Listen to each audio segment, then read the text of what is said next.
Shalom, welcome back to the channel. Continuing our sequential journey through the Zohar on Parsha Bereshit A, today we arrive at chapter 7. And this is a chapter I have been looking forward to because it deals with one of the most practically important teachings in all of Kabbalah. The chapter is titled, Let the Waters Be Gathered, and it unpacks the third day of creation from Bereshit chapter 1, verse 9. But as always, with the Zohar, we are not talking about physical water or literal geography. We are talking about the flow of divine light through the entire architecture of the Sephirot, and specifically how that light reaches us down here in the physical world. If you have been following this series, you know that every chapter builds on the one before. We have been tracking how the Zohar reads the creation narrative as a blueprint for the structure of reality. And in chapter 7, the Zohar zeroes in on something critical. It tells us exactly how the light from the upper worlds actually arrives in our dimension, and the answer centers on one Sephirah in particular, Yesod. So let's get into it. And as always, I encourage you to stay with the details here, because the deeper we go into the Zohar's language, the more the architecture of reality opens up for us. The chapter opens with the verse from Bereshit. And Elohim said, "Let the waters be gathered." And immediately, the Zohar picks up on the Hebrew word yikavu. Now, yikavu shares its root with the word kaf, which means a line, a straight line. So the Zohar reads this verse not simply as "let the waters gather," but as "let the waters travel in a straight line," not spreading to the right, not spreading to the left, a direct, measured, focused flow. And this is already a profound teaching, because what the Zohar is describing is how the Mohin, the divine consciousness and intelligence from the upper Sephirot, must travel in a very specific and structured way in order to reach the lower worlds. It is not a chaotic overflow. It is not random. It's precise, calibrated transmission along a single line. The Zohar tells us that everything flows mysteriously from the secret of the primal point, which is Arich Anpin, the most concealed and elevated configuration of divinity. From that point, the light descends and gathers in what it calls the supernal chamber. And from that supernal chamber, it then flows in a straight line, a kaf, through the other grades, meaning through the Sephirot of Zeir Anpin, until it reaches one very specific place. And the Zohar asks, what is that place? The answer is Chai Olamin, the life of the worlds. And this is Yesod of Zeir Anpin. Now, this is the core teaching of the entire chapter. Yesod is the place where everything gathers. It is described here as the nexus of male and female because Yesod is the Sephirah that connects Zeir Anpin with Malkuth. It's the pipeline. It's the channel. Without Yesod, all of light generated in the upper worlds has nowhere to go. It stays up there. It never reaches us. Think about it this way. You can have the most powerful generator in the world producing electricity. But if there is no cable, no wire, no transmission line connecting that generator to your home, you sit in the dark. That is what Yesod is. It is the transmission line of the entire spiritual universe.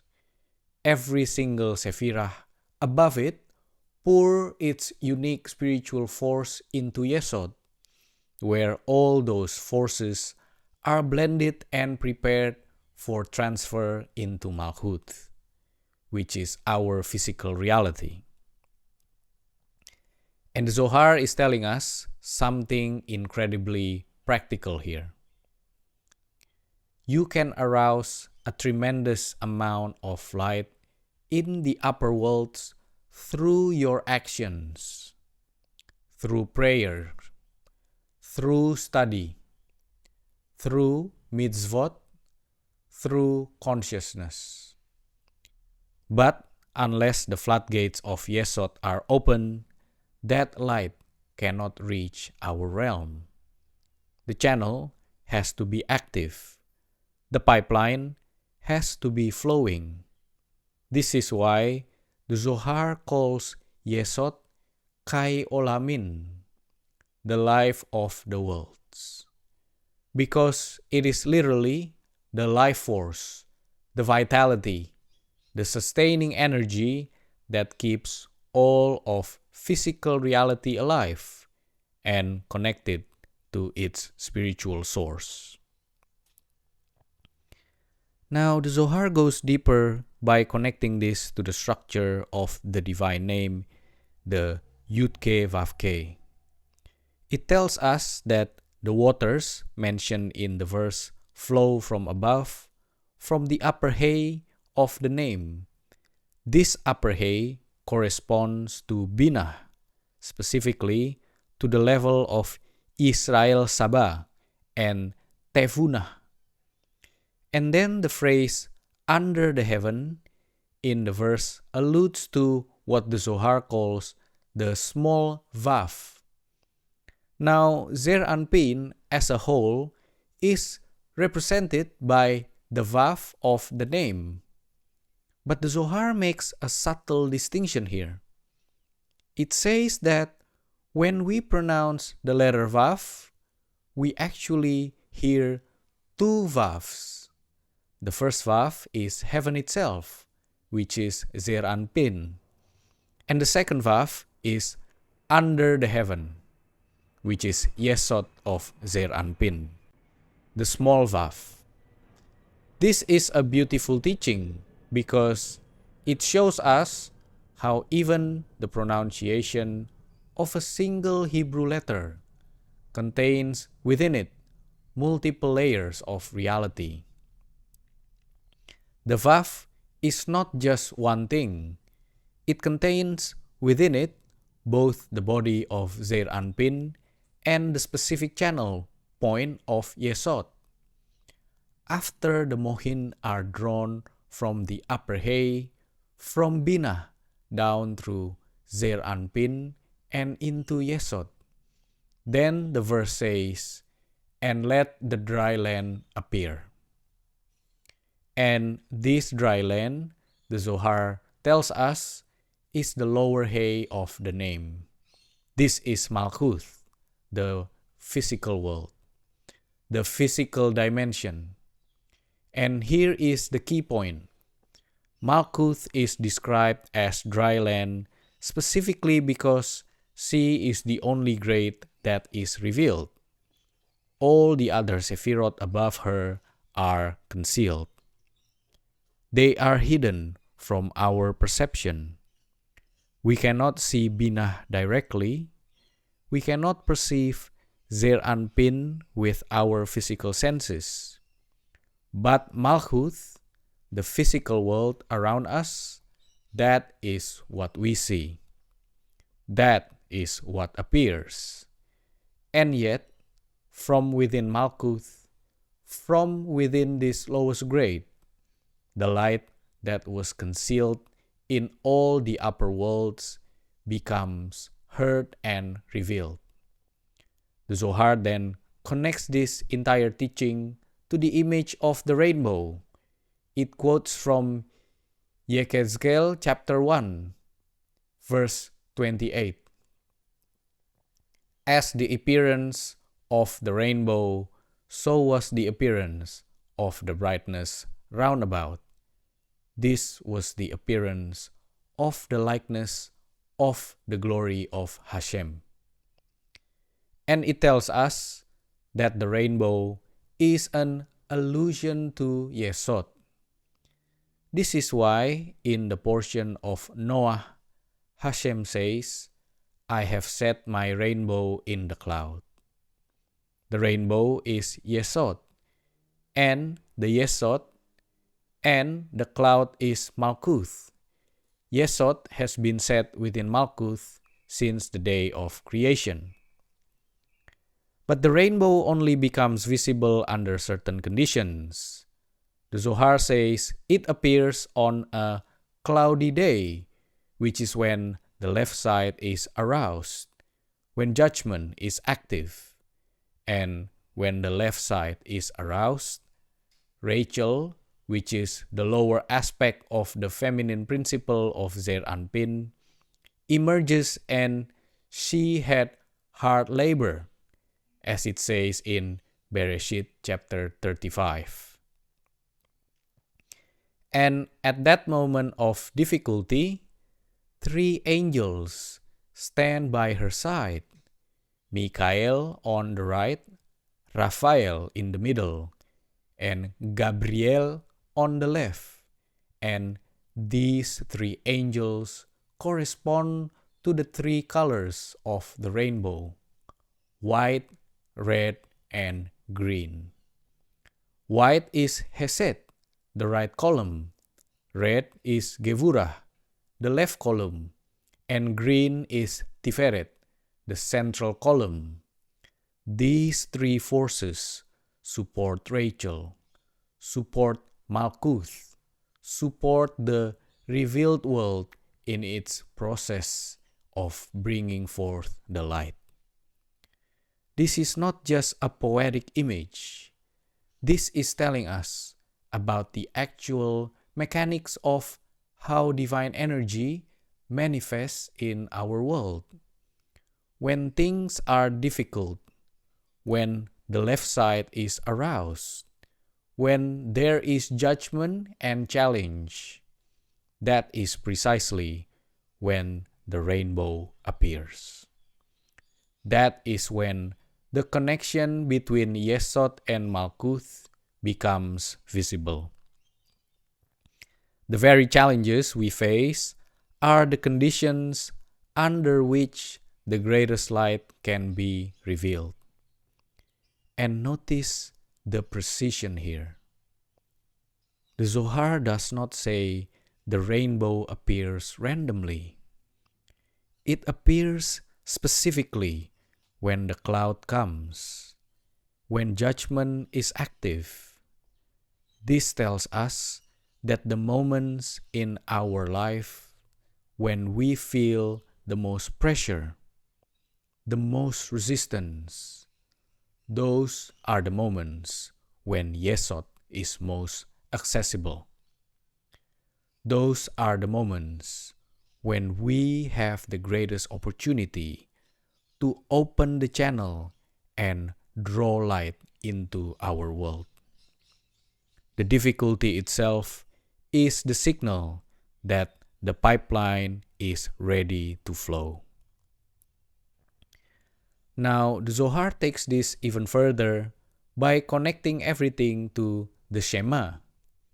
This is one of the most important passages in the entire chapter because it explains the structure of the two unifications that we perform every time we recite the Shema. The Zohar quotes the verse from Zechariah chapter 14. Hashem shall be one, and his name one. And it says, this verse hints at two unions. The first is the union of the upper world, unified in its own grades. The second is the union of the lower world, unified in its own grades. The upper union is the secret of Hashem is one. It extends down to Yesod, which is called one place, because all the grades and all the parts gather there and become one without any separation.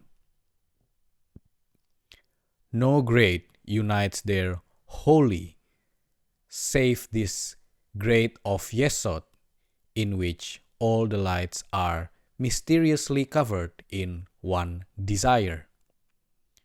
And then the Zohar connects this to the actual liturgy.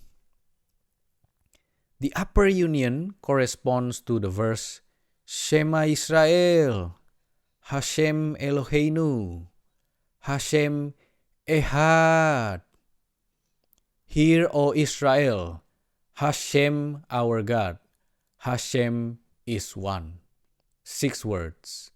And the lower union corresponds to the response we give, Baruch Shem Kevod Malchuto Leolam Va'ed. Blessed be the name of the glory of his kingdom forever and ever. Also 6 words. The 3 names in the Shema, Hashem, Eloheinu, Hashem, correspond to the 3 concealed colors, white, red, and green, but in their hidden upper form. And the 3 visible colors of the rainbow below correspond to the lower union, to Baruch Shem. So every time you recite the Shema, you are performing a dual act of unification. You are connecting the upper worlds through their concealed lights, and you are connecting the lower world through its revealed lights. And the hinge point, the place where these two unification meet, is Yesod. One place, the place where all forces gather and become one. This is why the Zohar emphasizes that both verses contain exactly 6 words. The symmetry is not accidental. It reflects the perfect correspondence between the upper and lower systems. 6 words above, 6 words below. As above, so below. The structure of reality is mirrored at every level. The chapter closes by connecting the gathering of the waters to the concept of measurement. The word yikavu implies not just gathering, but measuring. Measuring by a line, by a kaf. And this measurement comes from what the Zohar calls the heart spark, the Bodzina Dekardinuta, which exists within Binah. It quotes from Yeshayahu chapter 40, who has measured the waters in the hollow of his hand. And the word who, me in Hebrew, is a well-known code word in the Zohar for Binah. So Binah is the one who measures and calibrates the flow of light. The transmission is not infinite and uncontrolled. It is precise. It is measured. It is exactly what is needed. And then the Zohar connects the verse, let the waters be gathered, to the Kedushah, to the words Kadosh, Kadosh, Kadosh, holy, holy, holy. These three declarations of holiness are the secret of the Mohin of Binah, the consciousness that flows down through the system. Hashem Zevaot, the Lord of hosts, corresponds to one place, to Yesod. And the whole earth is full of his glory, corresponds to let the dry land appear, to Malkuth. So the Kedusha that we recite in prayer maps directly onto the process of creation described in these verses. Kadosh, Kadosh, Kadosh is the light flowing from Binah. Hashem Sevayo is that light gathering in Yesod. And the whole earth is full of his glory, is that light being revealed in Malkuth, in our world. And this brings us to the deepest takeaway of this entire chapter. Everything the Zohar is describing here is not ancient history. It's not something that happened once during the 6 days of creation and then stopped. This process is happening right now in every moment. Light is flowing from the highest point of Arich Anpin, traveling through the supernal chamber, descending through the grades of Zeir Anpin, gathering in Yesod, and manifesting in Malkuth. And our job, our role in this process is to open the channel, to activate Yesod, to ensure that the pipeline between the upper worlds and our world is flowing.